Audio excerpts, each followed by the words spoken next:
Welcome back to virtual science classes. आज हम further thermodynamics से जो क्वेश्चंस बनते हैं उसके बारे में डिस्कस कर रहे हैं। नेक्स्ट क्वेश्चन क्या है? The energy of ith and jth states are ei and ez। आपको यहाँ पे टू सेल्स है गिवन है i एंड j और उनकी एनर्जी डिफाइंड है ei एंड ez।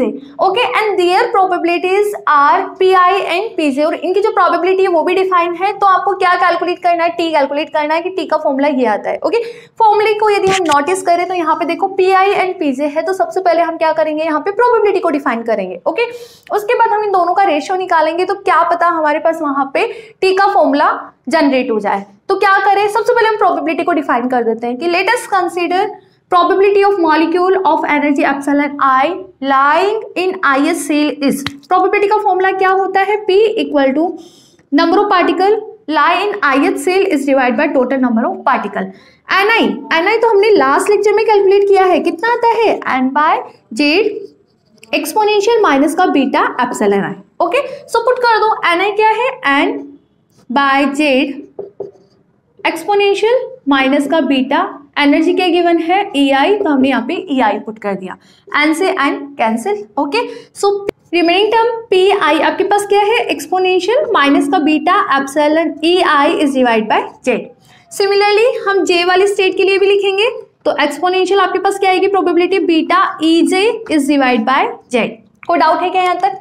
ठीक है, नाउ आपको t की वैल्यू कैलकुलेट करनी है तो अब यहाँ पे क्या करेंगे? हम दोनों का रेशियो निकाल लेते हैं। pi is divide by pj।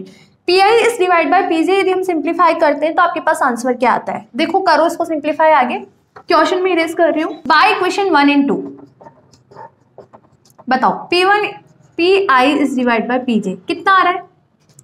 Exponential minus का beta ei is divide by Z.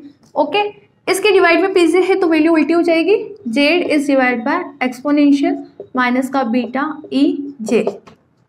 ठीक है, जेड से वैल्यू जेड के cancel and the remaining term is pi is divide by pj equal to exponential minus का beta ei is divide by exponential minus का beta ej। कोई doubt है क्या? ठीक है, आगे देखो इसको हम किस तरह से सिंप्लीफाई कर रहे हैं।